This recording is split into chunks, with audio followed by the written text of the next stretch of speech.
প্রতি ফরজ নামাজের পর যে আমলটা করবেন। আসসালামু আলাইকুম রহমতুল্লাহি আবরাকাতু।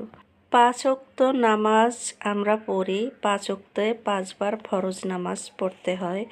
তো ফরজ নামাজের পর যে আমলটি করবেন সেটি হচ্ছে সূরা আল ইমরানের 26 ও 27 নং আয়াত।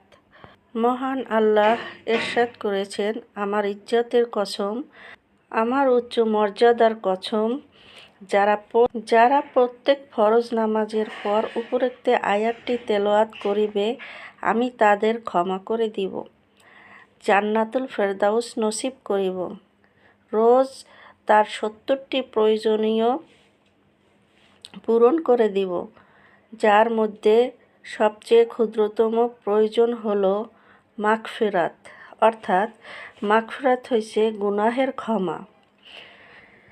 তো প্রতি ফরজ নামাজের পর এই আয়াত যদি পাঠ করতে পারেন তাহলে ইনশাআল্লাহ আল্লাহ পাক কসম করে বলেছেন আমাদের 70টি প্রয়োজন পূরণ করে দিবেন। তো আমরা সবাই চেষ্টা করব ইনশাআল্লাহ এই আয়াতগুলো পাঠ করার প্রতি ফরজ নামাজের পর। হযরত আইয়ুব আনসারী রাদিয়াল্লাহু আনহু বলেন, মহানবী সাল্লাল্লাহু আলাইহি ওয়াসাল্লাম থেকে ইরশাদ করেন, যখন উপরের বর্ণিত আয়াতসমূহ নাজিল হচ্ছিল তখন তারা আরশকে জড়িয়ে ধরে ফরিয়াদ করেছিল, আয় আল্লাহ, আপনি আমাদের এমন এক জাতির উপর নাজিল করেছেন যারা আপনার নাফরমানিতে লিপ্ত থাকিবে। কোনো রেওয়াতে বর্ণনা আছে যে তাদেরকে দুশমনের উপরে বিজয়ী করিব। সূরা আল ইমরান যেমন এত বড় ফজিলত, আয়াতুল কুরসিও অনেক বড় ফজিলত।